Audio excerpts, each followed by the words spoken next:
महादेव सुतले से जरियात गौरा जी अरजी कर, गौरा जी अरजी कर हो।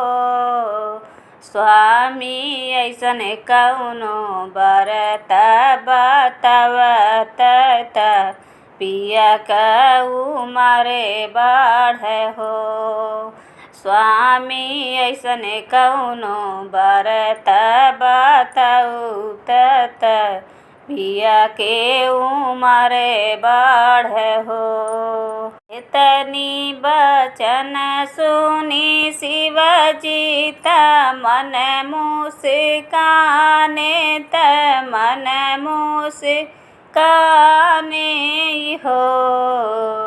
गौरा तीज कई करिह बरतियात बड़ा ही पावन हो। गौरा तीज करिह बरतियात बरतिया बड़ा पावन हो। गौरा पिया कई बाढ़े उमरिया मर रहे सिंदूराया मर रहे सिंदूराई हो। लगत भादो महीनावात तीजिया के दिनावात तीजिया के दिनावान हो। गौरा निर्जल रहत रहियत शिवजी के पूजिहत शिवजी के पूजी हई हो। गौरा निर्जल रहत निरहार शिवजी के पूजी है शिवजी के पूजई हो। गौरा करीली हूँ 16 हो सिंगार बात शिवजी के पूजिहत शिवजी के पूजी हई हो। सगरो सुहागिन करई तीज के बारतिया पति का उमर मांगई पति का उमर मांग हो। गौरा जन्म जन्म यही वातया मर रहे सिंदूराया मर रहे सिंदूराई हो। गौरा सुखी रहे सब परिवार सुहागिन तू ही रहबू सुहागिन तू ही रहबुई हो।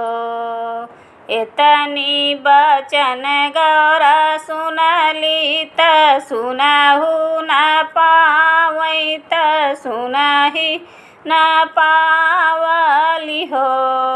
गौरा हथवा में लिहि बेला पतिया त भंगिया धतुरवान हो।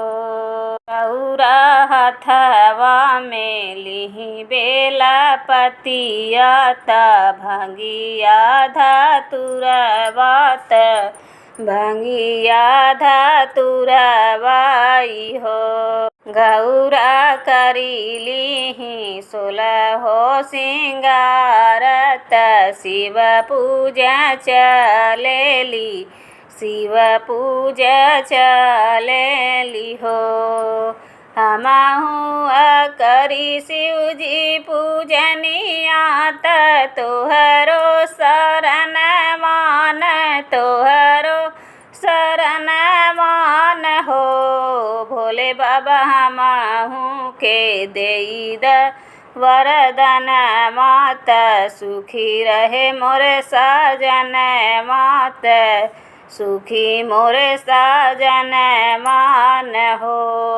अब सखी करें पूजनियात सोहरो शरणियान तोहरो शरणिया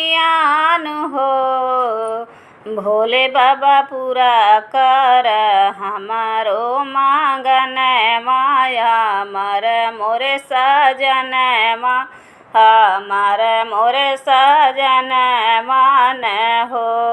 भोले बाबा देई दी है वरदान माया मर मोरे सजन माया मर मोरे सजन मान हो।